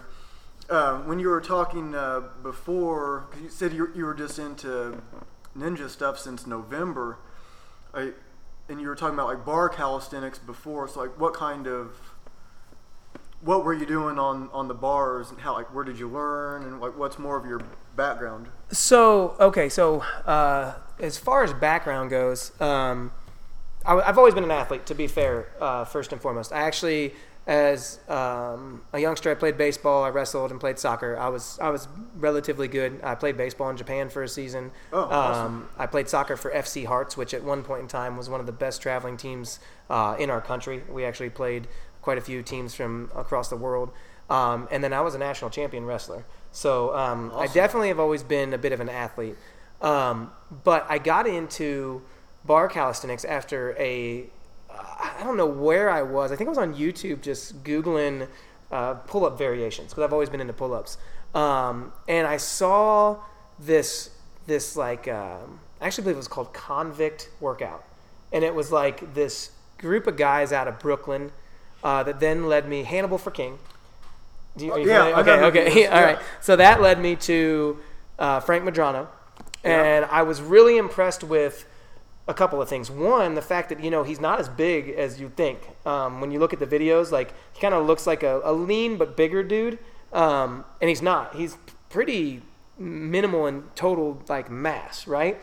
But he was doing pull-ups with like 210 pounds hanging from him. He was doing some amazing things. And so I started to watch, and I got into front levers, back levers, lever pull-ups. I got into muscle-ups, and then I saw these world bar calisthenics organizations, and they were like, you can throw yourself up into a 360. And I was like, yeah, I should probably try that. You know what I mean? So then I got really big into that. And so every day we're just all these different like and this is, and mind you, this is after I'm already in my 30s. And I just started to feel different, you know what I mean? And started to notice that, like, general movements, I was super powerful, what I would consider to be wide. So it's really easy to be powerful inside when you're closed up, like a bench press. You're kind of like pushing one motion straight up, you know what I mean? That's not that hard to build power there. But to, say, grab a 45-pound plate, stick your hand completely out to your side laying down, and then take that plate with just one hand and move it up or around, and just kind of slow movement. Like, I was like, that's a pretty weird concept, because that's like a lot more tendon, ligament, really weird, like I like to call them composure and balance muscles. They're the really thin strains of muscles, what I like to call the third and fourth strain. I was going to ask you because I heard you say third and fourth strain before. Like, you can finish your thought there, but I don't know if I'm familiar with that concept. Yeah, it's. I don't know that it's any. I don't know that it's anybody but mine's. I just am trying to say, like, so it's funny because, like, and this is my theory. There's no practical, like, medical research that dictates what I'm saying. I don't know. I've not really read up on it. This has just been something as I've gone through my journey here. But it's funny because I know a ton of people that can walk on their hands. I know a ton of people that can do push-ups against the wall. But I don't know a lot of people that can push up into a handstand and then do push-ups right there. Just don't know a lot of people that can do that. And it seems the weird thing to me is that they can't balance themselves, right? And you can put that on, I don't do good upside down or whatever. But it's really odd to me because these are people that are very strong in almost every other aspect, but they cannot balance themselves to find what they need to do that push-up freestanding. So I noticed that throughout my journey when I was working with people to try to help them develop that, like help them learn how to do human flags and things like that, that it was like they were missing something in their like tendons and muscles in those areas, like your ligaments and tendons, like around the elbows, around the shoulders, like in all your jointed areas. So I developed this theory that there's actually third and fourth strain muscles buried in your muscle tissue, and that those are what I call your balance and composure muscles, the ones that you use when you need to stay still and stay powerful. Because it's easy to be powerful in movement, but it's hard to be powerful still, because you think of powerful, you think of explosion, right? So my thought process is you can actually explode while not moving. You just have to learn to train your muscles to develop the deepest part of them, the smallest little fibers, or what I kind of look at. It's a weird theory, I know, but it's just kind of how I explain, like, you're developing all your big muscles. You're forgetting about the little itty-bitty parts of those muscles that need special attention through band movement, through planching with your feet up off of something and moving forward. And I can't do a planche. Okay, take a band that carries 3/4 of your weight and try planching. You know what I mean? What are you building there? You know what I mean? Because the muscles that you needed to do everything else are built. Like, you can do all the cool cable exercises. You can do all this other stuff. You can go to the gym and you can do every single thing at an amazing strength, but you can't do a handstand push-up freestanding. Something's missing. You know what I mean? And a lot of people are like, well, it's just your balance. But I know guys that I've worked with that have never really done handstands that they picked it up really quick. And it's odd because what they were into is band movements. They were into like these real controlled movements where you're moving super duper slow, but you're pulling a weight that you would think most people would need, and most people do need a hard push. You know what I mean? Like, it's that static type movement that I just think it builds a different type of muscle. So I call it the third and fourth strains, because I feel like it's probably the same exact muscles. It's just built a different way. Yeah, that's interesting. I like what you're saying there. That makes that does make sense, that there's something else, or like the different kinds of strength, like wrestling strength. So even though, I mean, you're talking about bench pressing a lot, but even if you were this high level wrestler, it doesn't mean you can bench press a lot. But when I go to wrestle you, it's like, man, this dude's super strong. I can outbench you, but Yep. it didn't matter. You just Best way I like to describe it is I had a jiu-jitsu coach. His name's James Klingerman. He's actually here, IBJJA, down on the south side. Amazing story. The guy is a super motivational guy, just his story and all. But he's this very just regular office-looking guy. I know who he is. You know James? Okay, so I've never met him, but I know who he is. So James shakes your hand. If you were to close your eyes, right, and you were to just put your hand out, you would think he was like, because he doesn't have huge hands, so you wouldn't think, okay, this is a 6'8" lumberjack, but you would think like, okay, this is a regular sized guy that's a lumberjack, because when he grabs and when you roll with him, like the fact that there's the power that he has in those hands, that's built through decades of jiu-jitsu. You know what I mean? This is not something that you can get in a gym. It's not possible. Like, you don't get that. You know what I mean? The way you move a person, you're not going to find that in a gym, man. That's through movement. You know what I mean? The hands, the grip strength you need in this, you can hang on a bar. I know guys that can do 20-minute dead hangs. And still, well, okay, now that dude can't outlast a lot of people. Never mind. I know guys that can do 10-minute dead hangs, 11-minute dead. Is long. I know. But yeah, that's actually one of the records here at our gym. Jonathan, one of the guys that goes to our gym, holds an 11-minute and 31-second dead hang. Yeah, that's his dead hang here. Wow. What I'm getting at is there's guys that can dead hang for a long time, but that doesn't mean they can ninja forever. Because you got to remember, like, part of it is your grip strength. But you also need to be able to pull up. You also need to be able to explode. You also need a massive amount of core. You know what I mean? So it's really funny because at the end of the day, everything that we're talking about, regardless of what it is, we're talking about movement. You know what I mean? And that's the thing. Like, that's a big thing. Like, for a while, I was actually on this massive kick where I'm like, no weight. No weights anywhere, no nothing. And everybody's like, what are you talking about? Like, no weight. What right do you have to move other weight if you can't completely control your body? You know what I mean? Which was a little closed-minded, but I was obsessed for the moment in that type of movement because I'm like, I can do handstand push-ups. Okay, I should be able to do 10. I can do 10. I should probably be able to do 10 one-handed ones. You know what I mean? So it's like I started to get this like obsession with like, if every single thing I can think of to do with my body I can't do, I have no right to move weight. Do you know what I mean? Because I can't completely control my own. Little closed-minded. I've gotten away from that over the last 5 or 6 years. But the concept is still the same, like control. You know what I mean? Like you can do 100 pull-ups, but they're real kippy and real crazy crooked. You know what I mean? And it you know, how many can you do clean? And then if you can do 100 in 10 minutes, are they clean? How many can you do clean? How fast does it take you to do 100 clean? You know what I mean? So, you know, I feel like movement's the key, man. I feel like in everything, movement's the key. You know what I mean? And there's places for some types of explosive movement that's a little unclean, but I think real strength comes through the cleaner movement. You know what I mean? And then maybe you even learn how to explode cleaner. You know what I mean? Like, just because you're exploding doesn't mean it can't be clean. It just has to be controlled explosion. You know what I mean? Yeah, that makes perfect sense. I know you have a class starting in about 15 minutes, and I wanted some time to play around. And man. Before we, do you have some closing thoughts? Something else you're wanting to get into before we wrap it up, or You want to say anything before I go on my rant?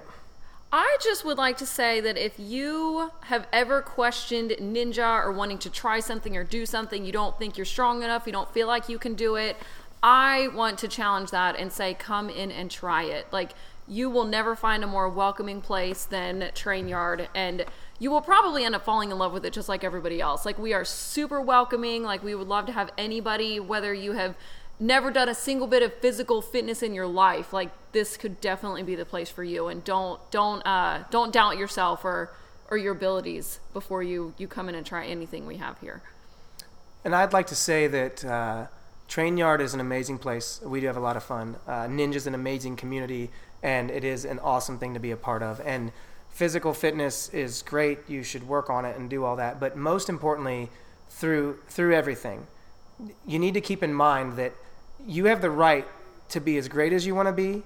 You have the right to go and do and be a part of anything that you want to. That you can do anything you want if you just work really hard for it and believe in yourself and surround yourself with people that believe in you. Nobody has the right, including yourself, to tell you you can't do something. And you have to understand that you are going to struggle, and that if you don't struggle, you're not going to go anywhere. If you do not fail, you're not going to go anywhere. One of the coolest things that I've ever really thought of or been a part of is the thinking that in all those cartoons where you see Superman and he comes flying down to the ground and then he jumps out of the ground and there's this huge hole left. Think of it like this. What if he didn't create that hole when he hit the ground, but he created it when he stood back up? Think that no matter where you go, how low it is, that going back up is going to be amazing and make you a better person, a stronger person, and try to embrace each other, guys. Try to realize that you have to at least encourage and enjoy each other. You don't have to love each other, though I think you should. I think you just have to be willing to say, you got this. You can do this, and believe in yourself, so that we can all grow and we can all be, in a better place and a better time. This world's a pretty amazing place. I think the only thing wrong with it is a lot of our own personal issues and our own personal feelings. So let's just get past those, and let's learn to just embrace each other, encourage each other, and remember, you've got this. Yeah, well said. That's a good place to wrap it up. So, if how does somebody get a hold of you? And because you teach one-on-one also, right? You have group classes and one-on-one? Yep. So we have group classes at 5 a.m., 6 a.m., and 6 p.m. Monday, Tuesday, Wednesday, and Friday. We also have a 9 a.m. class on Saturdays. We have open gym 7 days a week, and then we do personal training, physical therapy, and one-on-one for anything from balance to explosion to whatever. You can find us on Facebook at TrainYard317. You can find us on Instagram at TrainYard317, or you're more than welcome to call at 317-250-5569. And if there's something I didn't mention that you want and you need, just holler at us, man. We're open. We're about the movement. We're about the people. So if it's something that we've got and we can offer, we will. We'll do whatever we need to for people to grow and become better. Yeah, well, thank you for being on the show. It was really good to meet both of you. It worked out really well. We'll just end it at that. You have anything else to add, Amanda? Or? Thanks a lot for having us on. We're super excited to check out White Pine too, right? Yeah. We're gonna do that for sure. If you want to get a hold of me about the show, it's fitnessandconsciousness@gmail.com. Thanks, guys. Thank you. Thank you.